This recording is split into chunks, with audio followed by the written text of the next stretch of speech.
गोविंदपुरा नामक गांव था। वैसे तो गांव के लोग बहुत अच्छे थे, परंतु इसी तरह आए दिन जमींदार किसी न किसी लड़की को छेड़ता ही रहता था। गांव के सभी लोग जमींदार के इस हरकत के बारे में जानते थे, लेकिन जमींदार के डर के कारण कोई कुछ नहीं कर पाता था। एक हफ्ते पहले इस गांव में एक जीवन नाम का आदमी अपनी बूढ़ी माँ और अपनी पत्नी के साथ रहने आया था। जीवन की पत्नी का नाम सुनीता था। उन दोनों की एक बेटी थी जिसका नाम लाली था। लाली अपनी दादी से बहुत प्यार करती थी। दादी माँ, लाओ मैं आपके कंघी कर देती हूँ। हाँ बिटिया, तू मेरा सच में कितना ख्याल रखती है, लेकिन तेरे पिताजी अभी तक नहीं आए। हाँ दादी, आजकल पिताजी कहकर गए थे कि सेठ के खेतों में आज ज्यादा काम है, तो वो लेट हो जाएंगे, बस आते ही होंगे। तभी सुनीता वहां आ जाती है और कहती है, लाली बिटिया, आती नहीं होंगी, आ गए हैं। मैंने खाना लगा दिया है, चलो सभी साथ मिलकर खाना खाएंगे। सभी साथ मिलकर खाना खा रहे थे। तभी लाली बोली, पिताजी, माँ कितना स्वादिष्ट खाना बनाती है ना। हाँ बेटा, तेरी माँ बहुत ही अच्छा खाना बनाती हैं। इसी बात पर एक रोटी और खा ले। और फिर सभी लोग हंसने लगते। अगले दिन जीवन बिना खाना खाए ही खेतों पर चला गया था। दोपहर को सुनीता लाली से कहती है, लाली बिटिया, दादी का ध्यान रखना। आज तेरे पापा खाना खाकर नहीं गए, बस मैं उनके लिए खाना खेतों पर लेकर जा रही हूँ, जल्दी ही लौट आऊंगी। सुनीता जीवन के लिए खाना लेकर जा रही थी। तभी रास्ते में जमींदार ने उसे देखा। सुनीता दिखने में बहुत सुंदर थी। जमींदार उसे ललचाई आंखों से देख रहा था। जैसे ही सुनीता पास आई, जमींदार बोला, इस गांव में आपको पहले कभी नहीं देखा। कौन हैं आप? मैंने भी आपको नहीं देखा। आप कौन हैं? मुझे नहीं जानती। मैं इस गांव का जमींदार चरण सिंह हूँ। अच्छा अच्छा, नमस्ते जमींदार जी, मेरा नाम सुनीता है। मुझे नहीं मालूम था। हम इस गांव में अभी भी रहने आए हैं। मेरे पति किसान हैं, वो दूसरों के खेतों में काम करते हैं। मैं उनका खाना लेकर ही जा रही थी। ठीक है जमींदार जी, अब मैं चलती हूँ, मुझे देर हो रही है। सुनीता के जाने के बाद जमींदार अपने मन में सोचने लगा, ये सुनीता सच में बड़ी सुंदर है।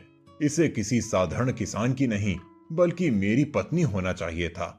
सब अपनी अपनी किस्मत की बात है। ऐसा कहकर जमींदार अपने घर की तरफ निकल पड़ा। दूसरी तरफ सुनीता जीवन का खाना लेकर खेतों में पहुंची और बोली, अजीब, बहुत हो गया काम, अब खाना खा लीजिए, फिर काम करना। जीवन ने अपनी पत्नी के हाथों का बना खाना खाया, उसकी बहुत तारीफ की।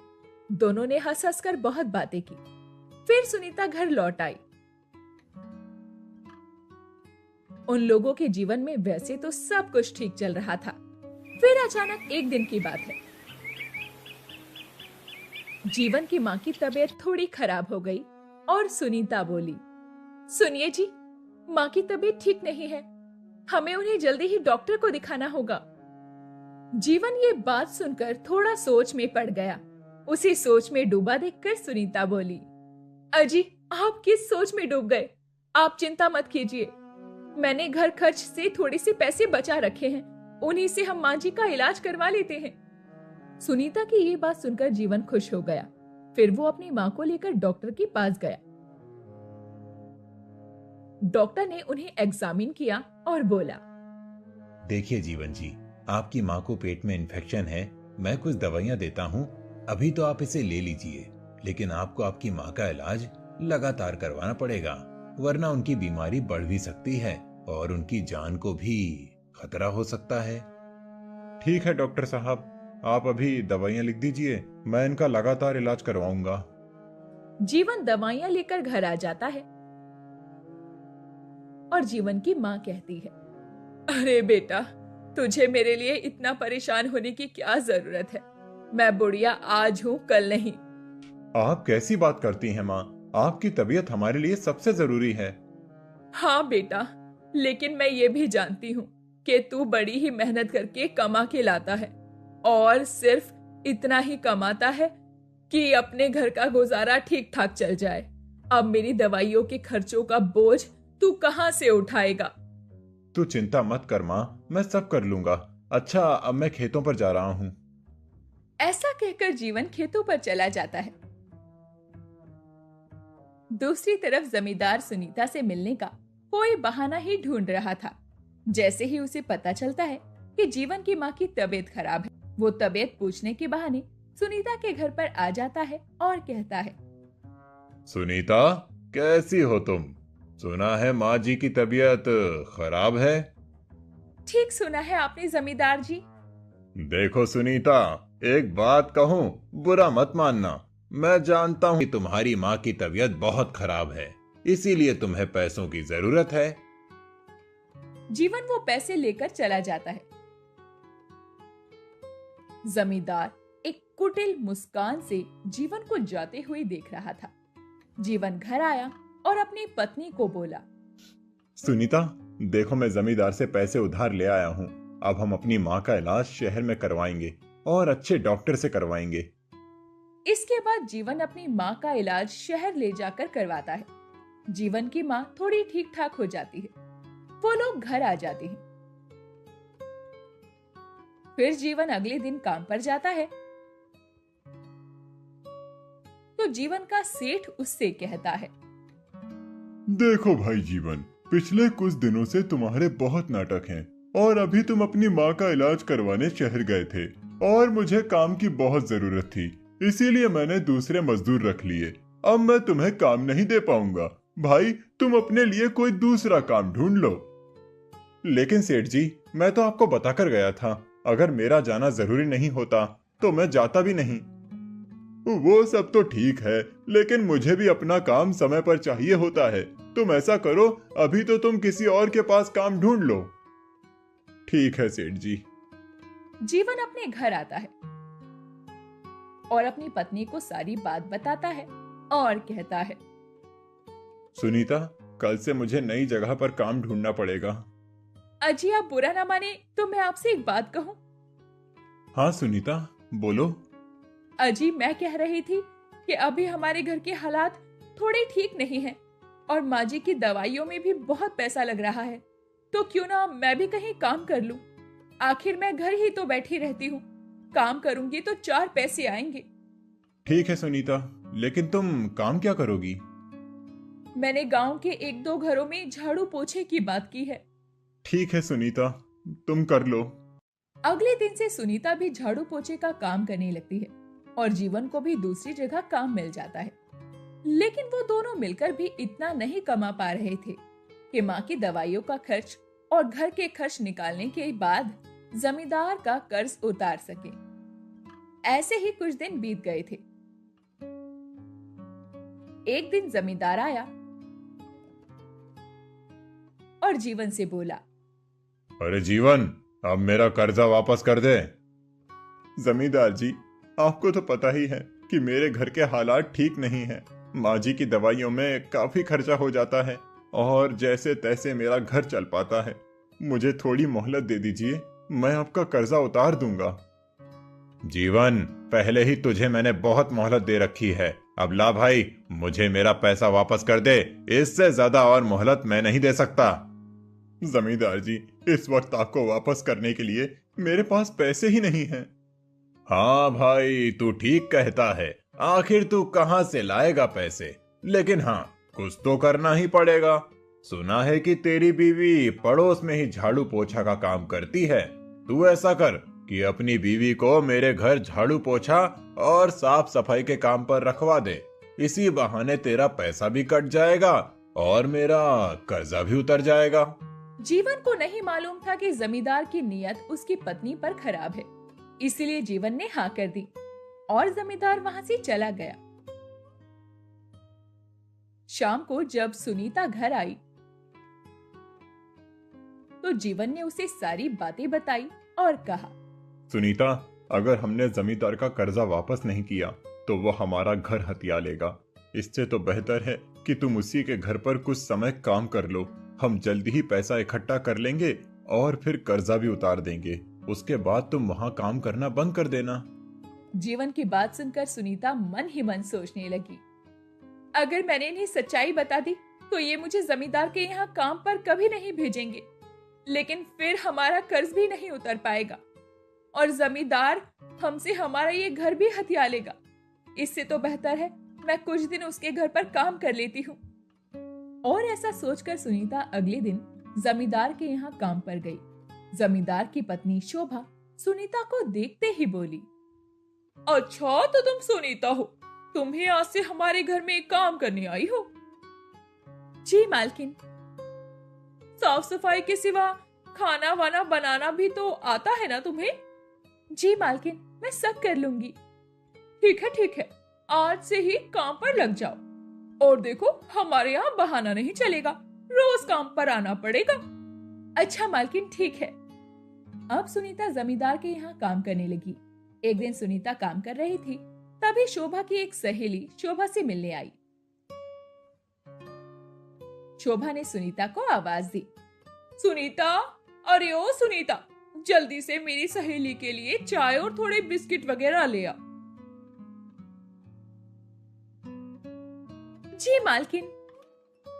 शोभा की सहेली पारुल सुनीता को बहुत ध्यान से देख रही थी और फिर शोभा से बोली, शोभा, ये तेरे घर की नौकरानी है क्या? हाँ यार, अभी नई लगी है।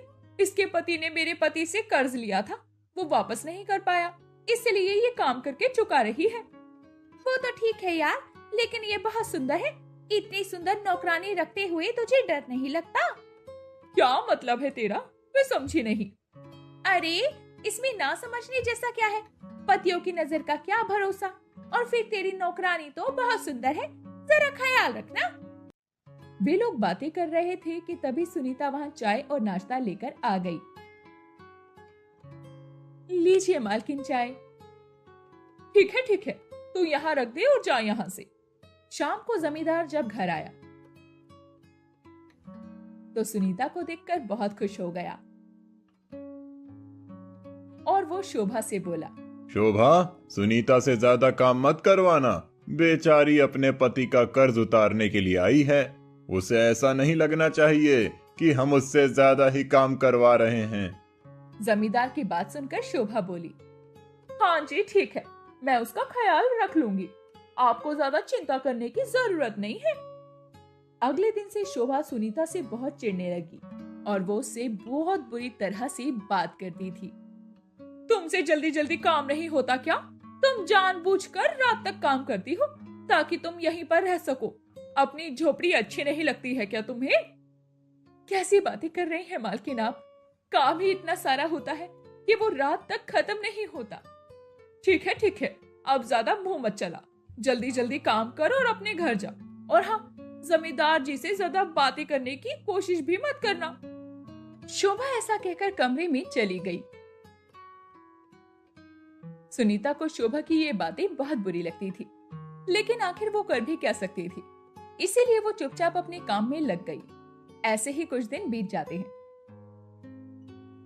जमींदार की नजर लगातार सुनीता पर बनी रहती थी। वो आते जाते बस सुनीता को ही देखता रहता था, लेकिन सुनीता कभी भी उसकी तरफ ध्यान नहीं देती थी। एक दिन की बात है, सुनीता किचन में बर्तन धो रही थी, तभी जमींदार आया और इधर उधर देखने के बाद सुनीता के पास पहुंचा।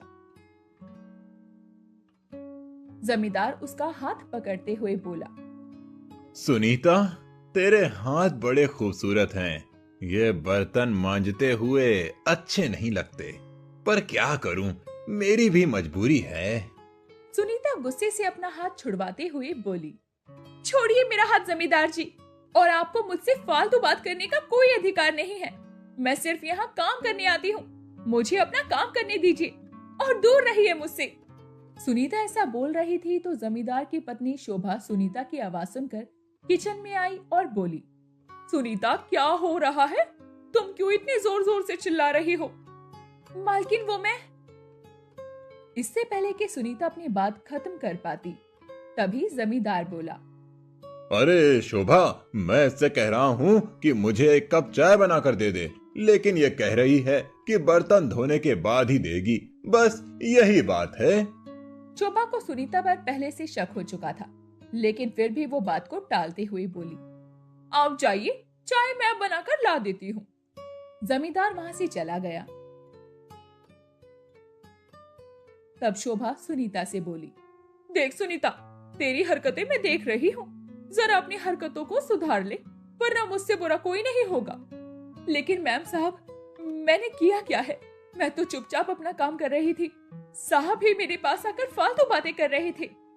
मुझे सब पता है कि कौन कैसी बातें करता है। 2 कौड़ी की काम वाली मेरे पति पर उंगली उठाने की कोशिश मत करना। मुझे तो लगता है तूने और तेरे पति ने जानबूझकर कर्जा लिया ताकि तुम लोग कर्जा ना चुका पाओ, और तू मेरे घर काम वाली बनकर मेरे पति पर डोरे डाले।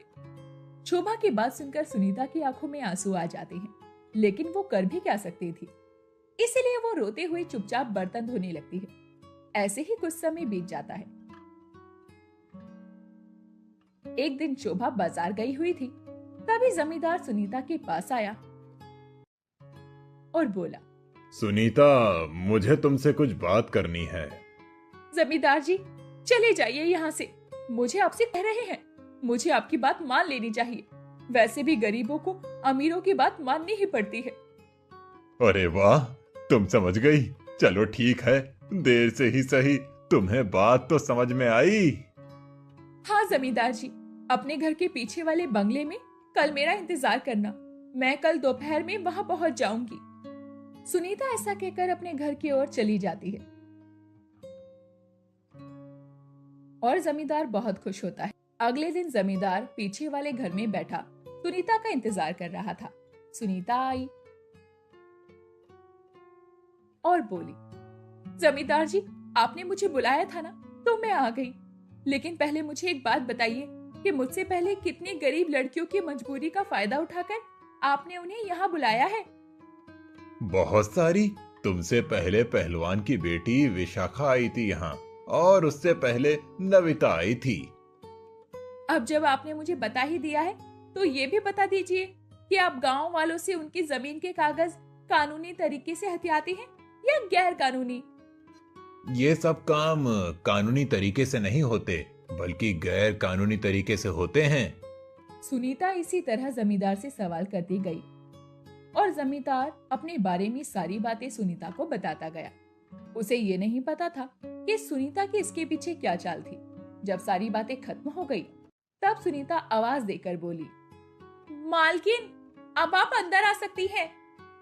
इसके बाद सुनीता ने दरवाजा खोला तो शोभा और शोभा के साथ कुछ पुलिस वाले बाहर खड़े हुए सारी बातें रिकॉर्ड कर रहे थे।